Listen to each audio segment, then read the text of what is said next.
네, 이 시간에는 우리 교재의 764페이지 TAT 2급 기출문제의 26회 문제입니다. 26회에 실무수행 문제 2번 부가가치세 문제부터 풀이를 같이 해보도록 하겠습니다. 자, 1번 문제는 과세매출 자료의 전자세금계산서 발행이니까 과세매출이니까 11번 과세매출 유형으로 이 거래명세표를 보고서 메인 매출전표에 입력을 해야 된다는 것은 확실하죠. 그 다음에 이와 같이 분명히 2개 이상이기 때문에 복수거래로 하라는 지시가 평가 문제에 나와 있습니다. 제품을 공급하고 전자세금계산서를 발급하였다. 부가가치세는 거래일자에 자기합수표로 받았고, 그러니까 요거 250만원을 자기합수표로 받았다는 말이죠. 그러면 자기합수표라는 것은 받아도 현금이요, 우리가 지급을 해도 현금이라는 개정 과목을 써야 돼요. 자기합수표는. 그래서 차변의 현금이 250이 되고 잔액은 국민은행 보통예금 계좌로 입금되었다. 그러니까 차변의 보통예금이 잔액이 이거겠죠. 2,500만원은 보통예금이 되겠습니다. 자, 그렇게 이제 우리가 혼합분계에서 그렇게 분계를 하면 되겠죠. 자, 메인 매출 자료를 입력하는데 복수거래로 입력하고 전자세금계산서 발행 및 내역관리를 통해서 발급과 전송까지 하라. 그리고 발급할 때 결제 내역이라든가 전송 일자는 채점을 하지 않습니다. 이런 내용이 되겠습니다. 자, 그러면 우리가 회계의 메인 매출 전표라는 메뉴를 꺼내서 날짜가 5월 2일이니까 5월 2일 날짜에 11번 과세 매출 품명에서 복수거래 눌러가지고 애촉이 20개에 65만원이다. 그리고 자동 분목이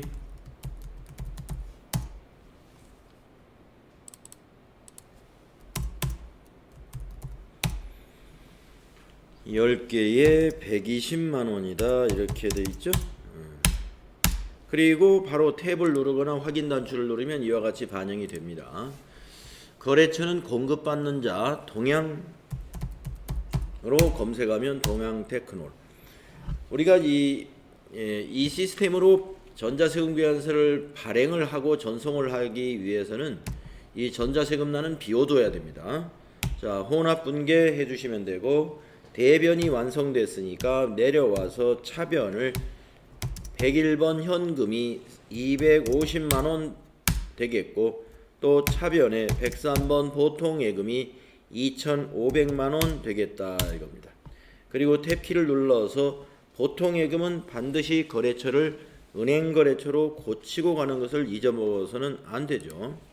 그래서 여기가 국민은행으로 고쳐져야 된다 이거. 깜빡하고 지나갈 수가 있는데 요거 놓치지 마시고. 자, 그러면 이제 차변과 대변의 합계와 거래처의 수정사항이 없는지 다 점검을 했으니까 세금계산서를 발행하고 전송하는 메뉴는 전체 메뉴에 가가지고 부가가치세 2에 있는 전자세금계산서 발행 및 내역관리에 가죠.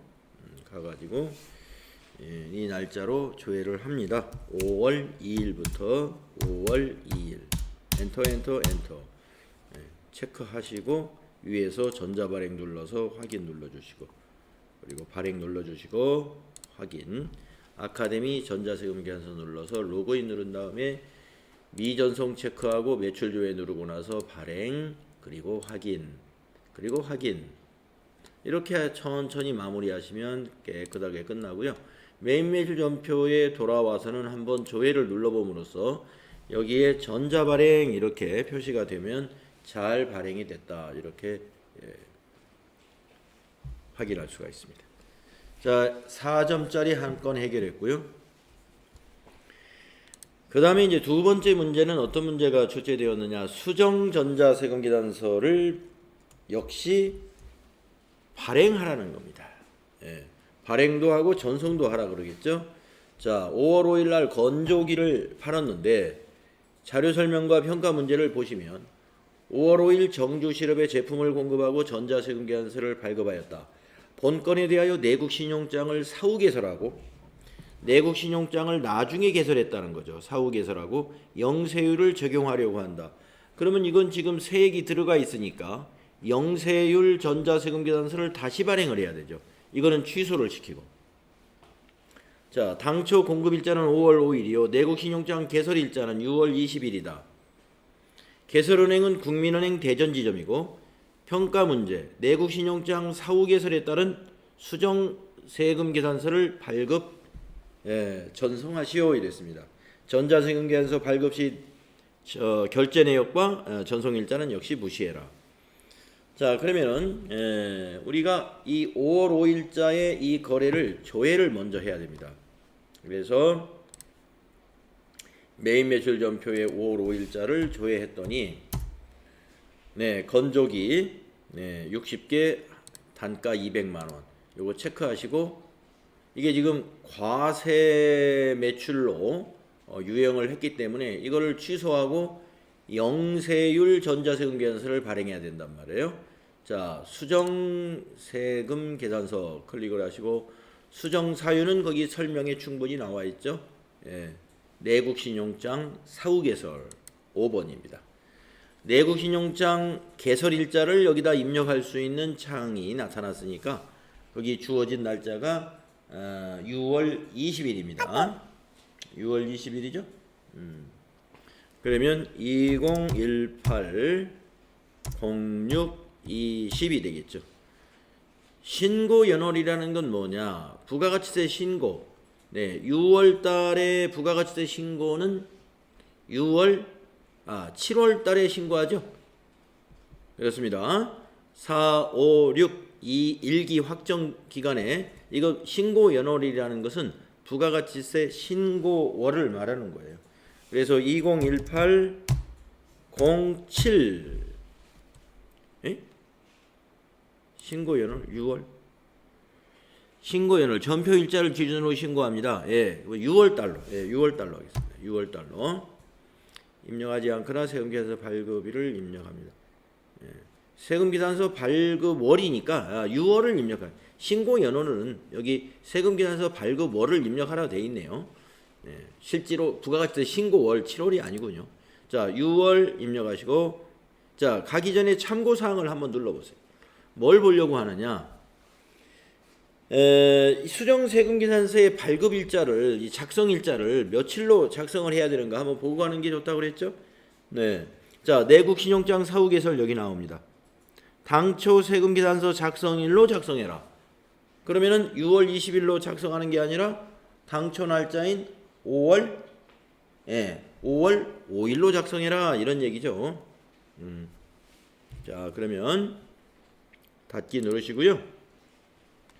닫기 누르시고 확인 누른 다음에 자, 마이너스 5월 5일 거 마이너스 나갔고 그다음에 수정분도 5월 5일 그대로 두시고 분명에서 엔터 수량에서 60개 단가 200만원 그리고 엔터 치면 1억 2천에 부가세는 없게 되는 것입니다. 이게 영세율 전자세금 계산서죠. 여기 유형이 자동으로 영세로 돼 있어요. 자, 그러면 이제 밑에서 확인을 누르시게 되면은 두 건이 입력되었죠. 확인 눌러주시고 지금 새롭게 두 건이 어떤 것이냐 요겁니다. 여기 두 번째 줄과 세 번째 줄. 그래서 위에 거는 마이너스 세금 계산서가 되겠고 밑에 거는 영세율로 유형을 바꾸어서 새로 발급되는 세금 계산서입니다. 그런 내용이죠. 그래서 맞는가 한번 분계가 제대로 돼 있는가 본다면 위에 거는 제품 매출에서 전부 마이너스 시켰고 밑에 건조기 외상으로 똑같이 분계됐고 제품 매출로 되어 있습니다. 그래서 분계는 수정할 내용이 없다는 것이죠. 자, 그러면 두 개 체크하고서 우리는 위에서 여기가 아니죠. 자, 거래 자료는 입력됐으니까 전체 메뉴에 가셔가지고 전자세금계산서 발행 및 내역관리로 가셔라 이겁니다. 내역관리. 그래서 날짜를 5월 5일부터 5월 5일로 검색을 하면은 엔터 치면은 미전송된 거 2개가 보일 것이고요. 체크한 다음에 전자발행 누르고 확인. 그리고 발행 2건이 발행되었다 확인. 다시 한번 체크하시고 아카데미 전자세금계산서에 가서 로그인, 미전송 체크하고 발행, 매출조회 발행 눌러주고 확인, 또 발행 눌러주고 확인. 이렇게 하면 전송까지 끝났습니다. 네, 그래서 이쪽으로 와서 조회를 눌러보게 되면 이 2개도 전자발행으로 나타나게 되는 것이죠. 자, 수정 전자세금계산서 발행.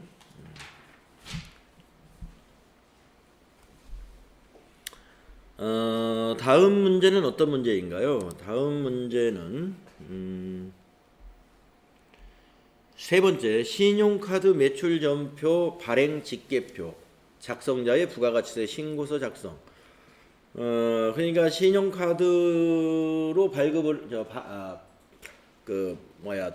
대금을 받고 판매 매출자료 또는 현금 영수증 매출자료, 이런 경우에는 우리가 부속 서류가 이것이 포함돼야 되죠.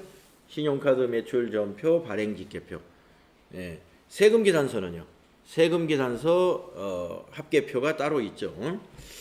자, 자료 1번은 영세율 전자세금계산서가 있습니다.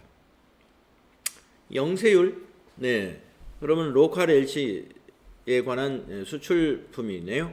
자, 그런데 결제를 신용카드로 했군요. 결제를 삼성카드인 신용카드로. 자, 그러니까 내용은 이겁니다. 초원 농약사에다가 살수기를 팔았는데 영세율로 판매했는데 거기에서 대금은 카드로 결제했다는 거예요. 그러면 우리가 분계를 카드 분계로 해주시면 되는 거고요. 자료 2번은 매출전표, 카과 17번 카과로 입력하면 되겠네요. 그죠? 부가세 있고 공급가액이 있으니까. 그 다음에 자료 3번은 현금영수증, 부가세 있네요. 현과로 입력하면 되겠네요. 자, 밑에 자료 설명을 그래도 읽어서 확실하게 해야 되겠습니다. 자, 자료 1은 초원농약사에 제품을 공급하면서 영세율 전자세금계산서를 발급하고 대금 결제 시 발행한 신용카드 매출전표이다. 그러니까 메인 매출전표에 가는데 영세율 전자세금계산서니까 12번, 아마 12번이 영세일 거예요. 12번 영세로 유형을 선택하면 되겠고, 그 다음에 자료 2는 개인사업자 안성은행에 제품을 매출하고 발급한 신용카드 매출전표니까 17번 카과 매출. 자료 3은 개인사업자 이강호에게 제품 지지대를 매출하고 발급한 현금 영수증이니까 코드는 모르겠지만 현과를 찾으면 되겠습니다. 자, 평가 문제. 자료 1, 자료 3을 메인 매출 전표에 입력하시오. 전자세금계산서와 관련된 거래는 전자입력으로 처리할 것. 2번 신용카드 매출전표 발행직계표 이거 만들고, 그리고 제2기 부가가치세 신고서에 반영하시오. 요거 작성해서 저장하고, 2가지 더 하면 되겠습니다. 자, 메인 매출전표를 먼저 입력을 해야 되겠죠. 자, 메인 매출전표에 가가지고 첫 번째는 7월 9일이죠. 그래서 7월 9일로 유형은 영세율이니까 매출인데 영세 12번이죠. 12번 영세. 자, 품명에다가 살수기, 수량단가 없고 공급가액이 60만원으로 되어 있습니다. 그리고 거래처는 공급받는 자가 초원농약사,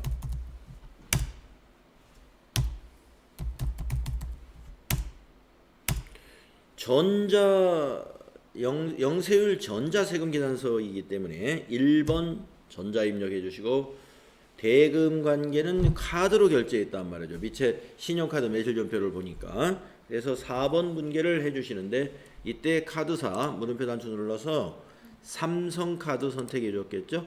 확인. 그리고 확인했죠? 자, 그러면은 이제 외상 매출금 삼성카드사의 차변의 자산 증가, 대변의 제품 매출 60만 원. 네. 맞았습니다.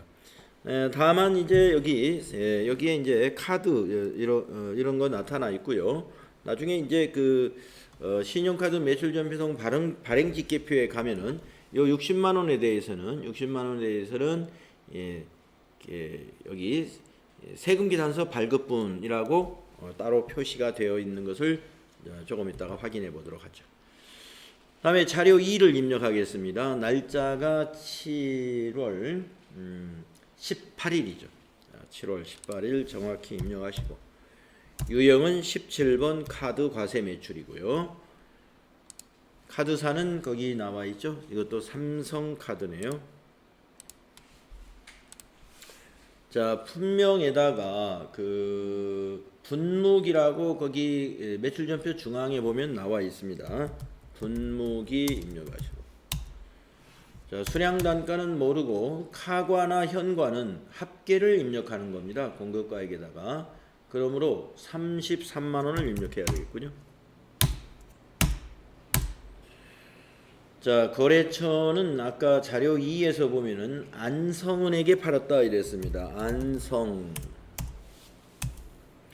자, 카드 매출이니까 여기 전자세금란은 그냥 방향키로 지나가시고 분계는 4번. 카드 분계 하시면 된다. 자, 외상 매출금. 네, 삼성카드에서 아직 돈 안 받았죠? 그래서 외상 매출금이 되고 부가세 예수금, 납부해야 될 세액, 부채 증가, 제품 매출, 수익 발생. 예, 분계 잘 되었습니다. 하나 더 입력해야 됩니다. 그 옆에 자료 3을 보면은 현금 영수증이 있습니다. 날짜도 보니까 7월 20일 확인했습니다. 7월 20일.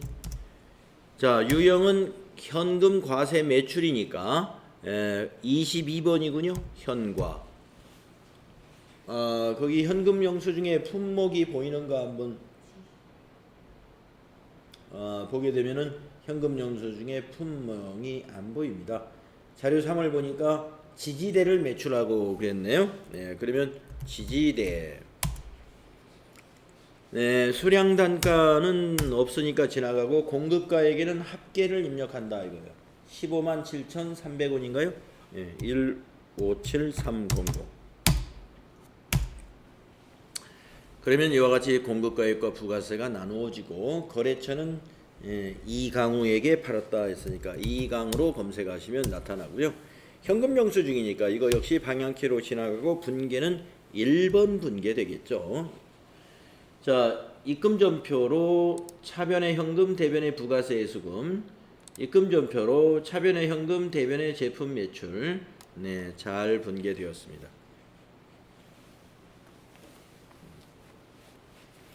그래서 이제 평가 문제의 1번 문제를 마친 거예요. 이 문제에서는 지금 평가 문제의 1번 문제, 이 부분을 맞췄다 이겁니다. 했어요. 다음에 이제 2번 문제는 신용카드 매출전표 등 발행기계표하고 부가세 예정신고서 두 가지를 작성을 해야 됩니다. 자, 그러면 어디로 가느냐? 여기 전체 메뉴 가셔가지고 부속 서류가 있는 부가가치세 1이라는 박스에 가가지고 신용카드 매출전표 등 매출전표 발행기계표 네 번째 메뉴가 있죠. 네. 클릭하시고, 자, 이 거래가 지금 모두 7월 거래들이었단 말이죠. 그러면은 7월이면은 7, 8, 9가 하나의 과세 기간이 됐죠. 그래서 7 엔터, 9 엔터로 작성을 하는데 불러오기 단추가 오른쪽 상단에 있는 이런 메뉴에서는 불러오기를 이용하면 되겠습니다. 일반 전표 및 메인 매출 전표에서 데이터를 읽으시겠습니까? 예 하면은 신용카드 매출과 관련된 전표가 이쪽 발행 직계표에 반영이 됩니다. 자, 보시면 신용의 93만원, 신용 직불 김영식 선불카드에 현금 영수증에 15만 7천원 반영된 것을 확인을 했습니다.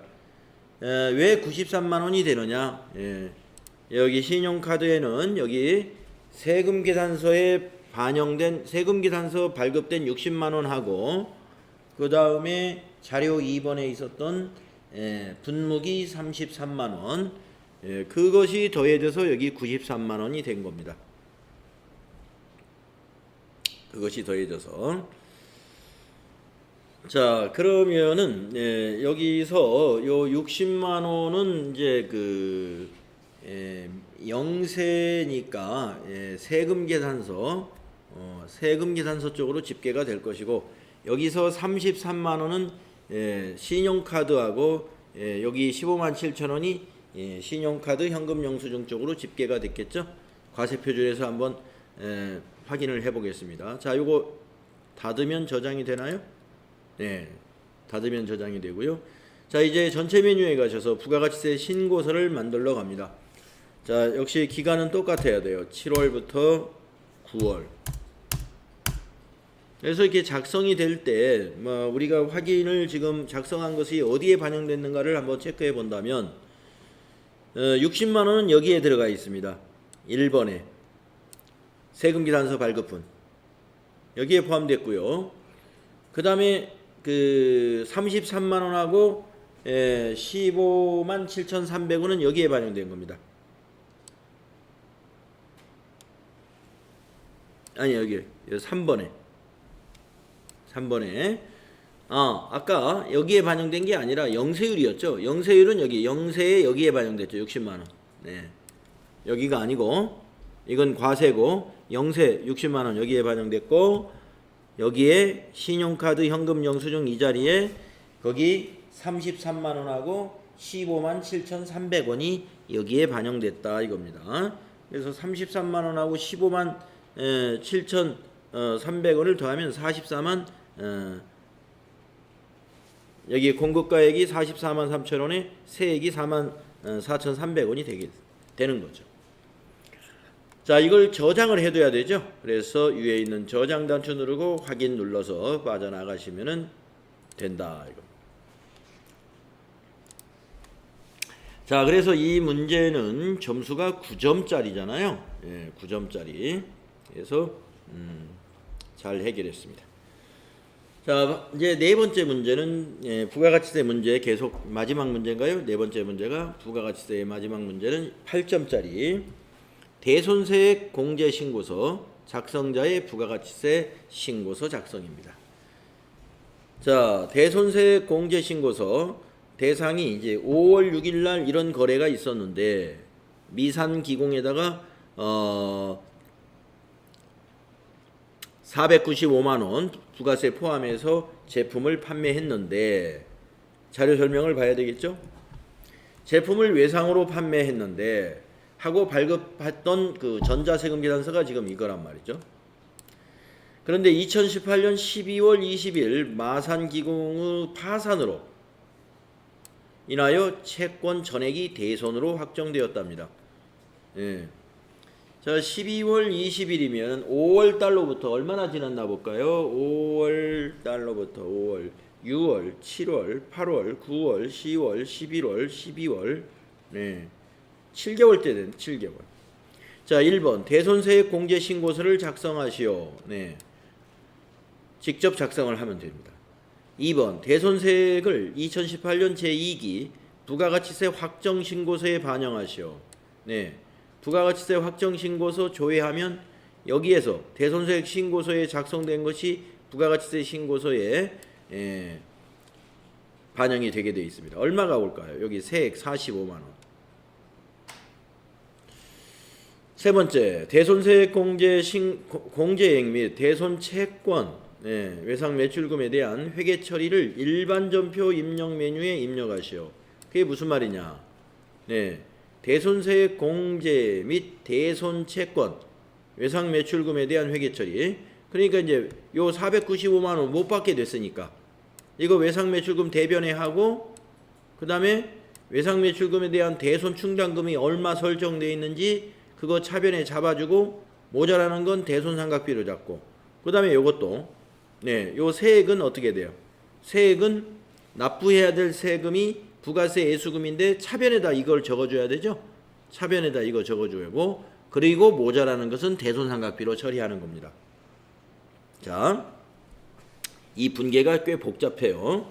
천천히 한번 차례대로 한번 해보죠. 자, 먼저 대손세액 공제신고서부터 작성하겠습니다. 자, 대손세액 공제신고서는 전체 메뉴에 가가지고 부가세 1에서 대손세액 공제신고서 맨 밑에서 두 번째 보이네요. 자, 클릭하시고 이게 지금 날짜가 말이죠. 날짜가 그 5월달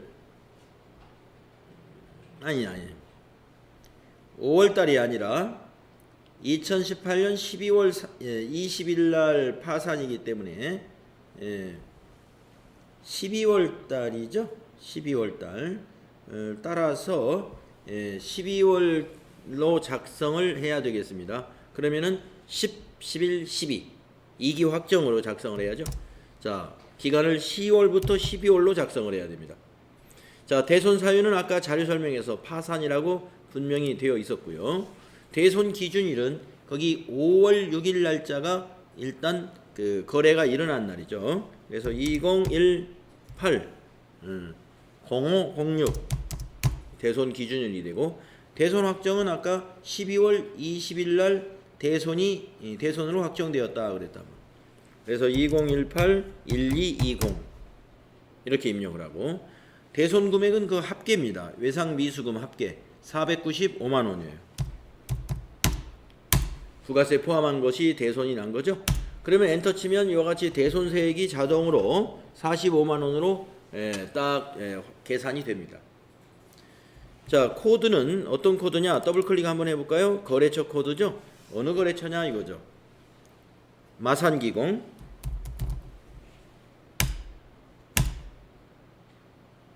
됐습니다. 이렇게 입력을 하시고 우리는 이걸 저장을 해둬야 되겠죠. 자, 그러면 그냥 닫아볼까요? 저장이 되는지? 예, 저장이 됐습니다. 자, 두 번째 문제. 대손세액을 2018년 제2기 부가가치세 확정신고서에 반영하시오 그랬습니다. 제2기 확정신고서에 반영하시오. 자, 그러면 10월부터 12월로 부가가치세 신고서를 작성합니다. 자, 전체 메뉴 눌러서 부가가치세 신고서에 가가지고 10월부터 엔터, 12월 엔터, 정기신고에서 엔터. 이와 같이 작성이 됐죠. 자, 우리가 지금 마이너스 45만 원이 여기 대손세액 가감의 8번에 이와 같이 입력된 것을 우리가 확인할 수가 있습니다. 부가가치세 신고서에 반영이 됐어요. 자, 그럼 이걸 저장해 둬야 되죠. 자, 위에서 저장 누르시고 확인. 저장됐습니다. 그러면은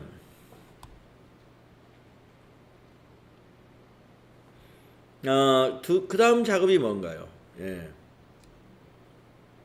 자, 요 자료는 이건 아니고요. 자, 그 다음 작업은 뭐냐? 지금 3번 작업인데 대손세액 공제 및 매출채권 이거 대손 처리하는 거에 대한 회계 처리를 일반 전표해야 됩니다. 자, 그러면 우리가 이제 일반 전표에 가겠습니다. 자, 전체 메뉴 눌러서 일반 전표에 이 대손이 확정된 날로 입력을 하면 돼요. 12월 20일 날이죠. 네, 12월 20일. 자, 일로 가기 전에 우선 이제 일반 전표 작성하기 전에 한 가지 확인해야 될 게 뭐냐면 이 12월 20일 현재의 외상 매출금에 대한 대손 충당금을 알아와야 됩니다. 예, 왜 그러죠? 우리가 대손 처리할 때 대손 충당금을 차변에 상계시키죠. 예, 그리고 대변이 이게 외상 매출금이잖아요. 예, 외상 매출금 자산 감소시키고 대손 충당금에서 상계를 하는 겁니다. 자, 확인해 보겠습니다. 전체 메뉴에 가서 합계잔액시산표를 눌러서 12월 20일자로 날짜를 입력한 다음에 외상 매출금 밑에 있는 대손 충당금이 300만 원이다라는 걸 확인했습니다. 자, 300만 원이죠. 자, 그러면 300만 원 대손충당금 메모하시고 다시 일반 전표로 와서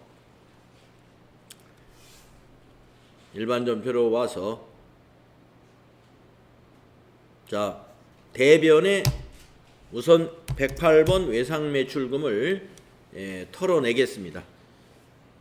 대손이 확정됐으니까 거래처는 마산기공, 금액은 합계 포함해서 부가세 포함한 금액이에요. 495만 원.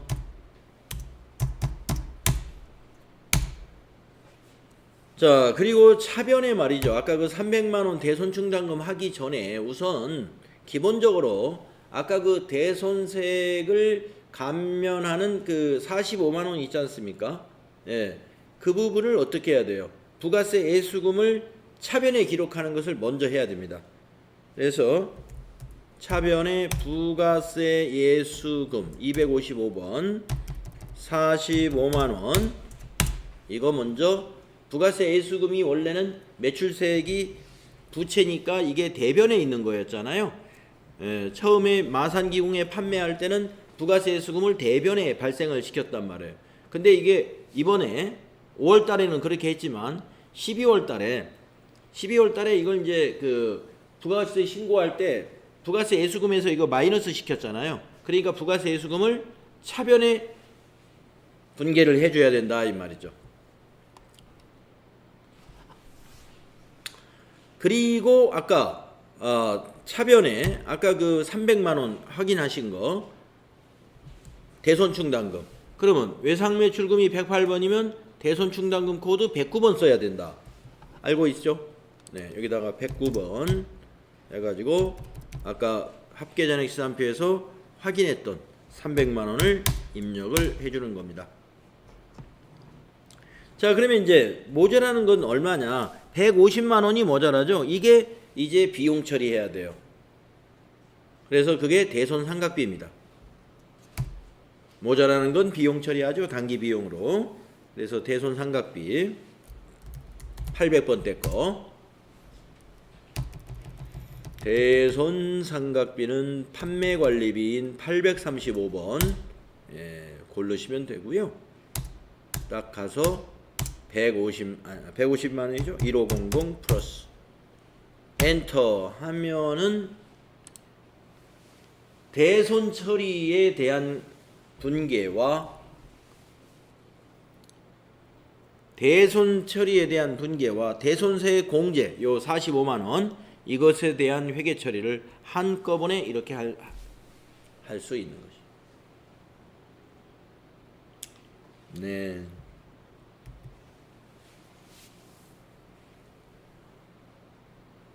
만약에 문제에서 대손 채권에 대한 회계 처리는 하지 말고 대손세액에 관한 것만 대손세액 요 45만 원에 대한 것만 회계 처리하시오 하면은 여러분 어떻게 하면 돼요? 예. 요것만 하면 돼요. 차별의 부가세 예수금 대변은 외상매출금 45만 원. 그렇게만 해야 되겠죠? 예.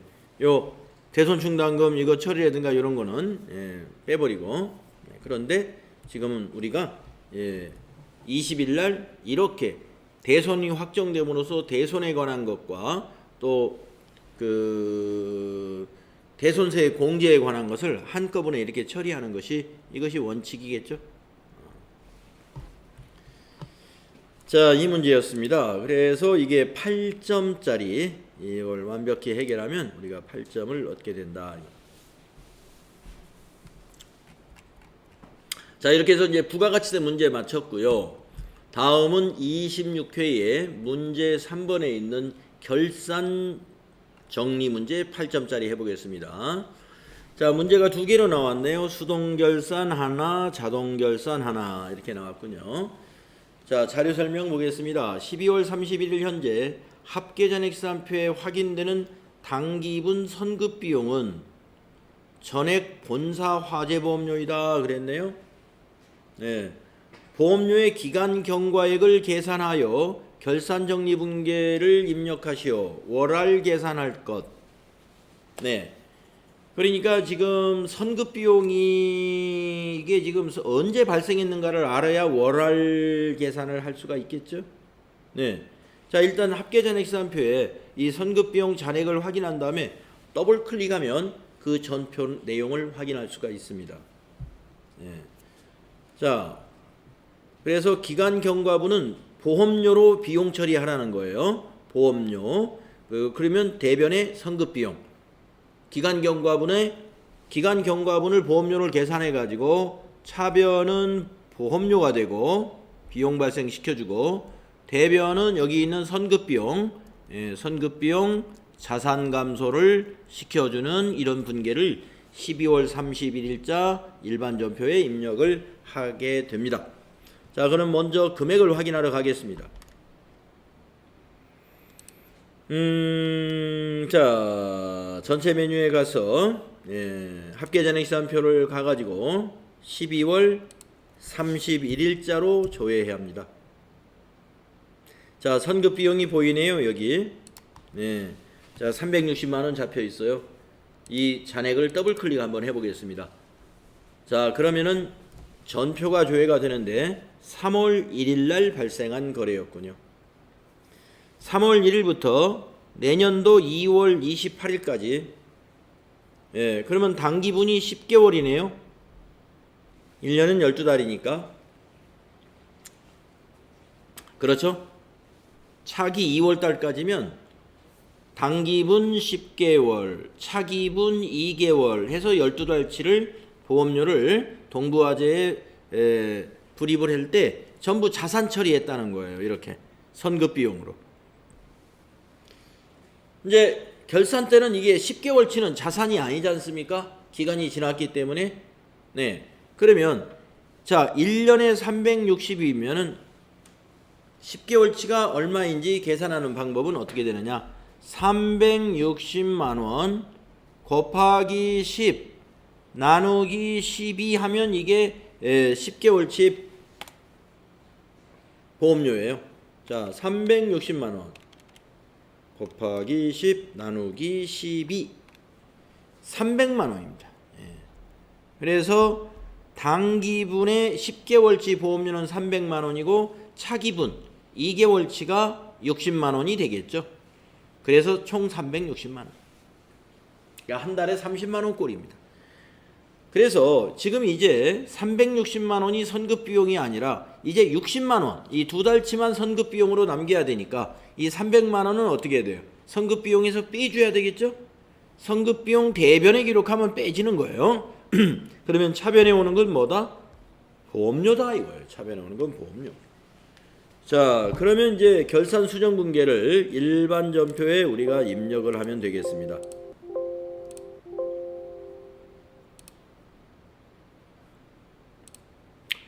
(12월 31일자로) 차변의 보험료. 근데 이 보험료가 어느 부서 보험료인가? 아까 그걸 제대로 확인을 안 했군요. 자, 취소 누르고 아까 그 합계잔액시산표에서 이게 어디 보험료인가 다시 보겠습니다. 본사 건물. 네. 왜 이걸 봐야 되느냐? 공장 건물이면 보험료 500번대 보험료를 우리가 회계 처리해야 되고 본사 건물이니까 이건 800번대. 그래서 이걸 아까 봤어야 돼요. 다시 일반 전표에 와서 차변의 보험료인데 500번대 쓰지 말고 800번대로 하라. 821번. 300만 원. 대변에는 선급 비용. 자산 감소 300만 원. 아까 선급 비용이 동부화재 거래처가 등록돼 있었어요. 동부화재. 이렇게 거래처까지 똑같이 걸어주면 되겠습니다.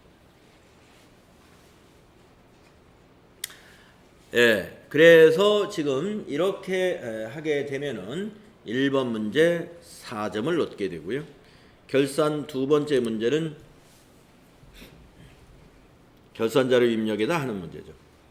자, 당기에 부담할 법인세는 1,050만 원이랍니다.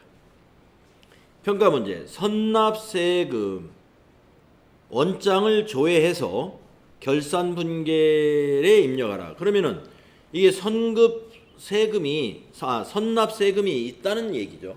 그러면 우리가 이건 일반 전표에다가 일단 먼저 일반 전표에다가 차변의 법인세, 여기 선납세금 조회한 금액 땡땡땡, 대변의 선납세금, 이 자산을, 선납세금은 자산이에요. 땡땡땡. 자산 감소 비용 발생을 먼저 해줍니다. 그런 다음에 이 1,050만 원 중에서 선납세금만큼을 빼줘요. 그 뺀 금액을 이제 결산자료 입력에 법인세 등에다가 이 금액을 입력해주면 되는 거예요. 그러니까 이거는 두 번 작업입니다. 이거는 일반 전표에, 이 입력은 결산자료 입력에서 전표 추가를 해주는 거예요. 자, 선납세금 이것도 합계잔액시산표에 가서 확인하면 되죠. 자, 아까 합계잔액시산표 열어놓은 게 있었습니다. 자, 12월 31일자. 12월 31일자 어디 있느냐? 선납세금 여기 있네요. 잔액을 보세요. 50만 원이 있어요. 50만 원. 이 선납세금을 이제 이 잔액이 안 나오게끔 제로로 만들어야 돼요. 그러면 선납세금 대변에 기록해야 되겠죠? 그래서 대변에 선납세금하고 차변에 뭐가 돈다고요? 법인세. 이걸 이제 법인세로 비용화 시키는 거예요. 자, 그러면 이제 일반 전표에 입력합니다. 12월 31일자 차변의 법인세 998번이죠? 50만원,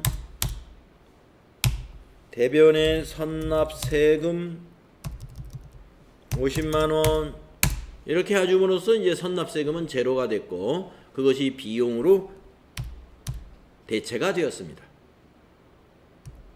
자, 그런 다음에 결산자료 입력이라는 메뉴를 또 꺼내야 되죠. 예, 전체 메뉴에 결산자료 입력을 꺼내가지고 1월부터 12월로 입력하고서 법인세는 맨 끝에 있습니다. 자, 아까 일반 전표에 입력했기 때문에 여기 선납세금 50만원 법인세로 대체가 미리 되어 있고 나머지를 여기다 입력하기 때문에 나머지 금액은 얼마냐? 아까 1,050만원에서 1,000만원만 여기다 입력하라 이거예요.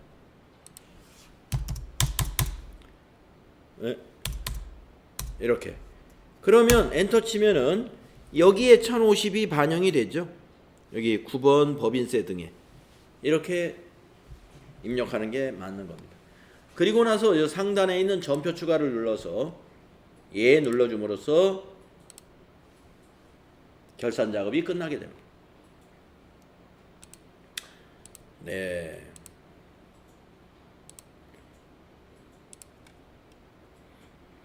일반 전표에 12월 31일자에 그 결차 결대로 넘어온 이 전표들이 모두 결산자료 입력에 의해서 자동으로 만들어진 분계들이다. 방금 입력한 건 이겁니다. 1,000만원 입력해서 만든 건 여기 9번 전표. 그러면 이게 법인세가 그러면 1,000만원이란 얘기냐? 아까 선납세금에서 저기 법인세로 처리했던 것은 저 위에 있죠. 여기 일반 전표에 미리 입력했던 거 2번 전표 이것까지 포함해서 법인세는 1,050만 원이 되는 거예요. 네, 이렇게 함으로써 8점 문제 완벽하게 우리가 해냈다 이렇게 볼 수 있죠. 자, 10분간 쉬었다가 근로소득 관련된 4번 문제 다음 시간에 같이 풀어봅시다.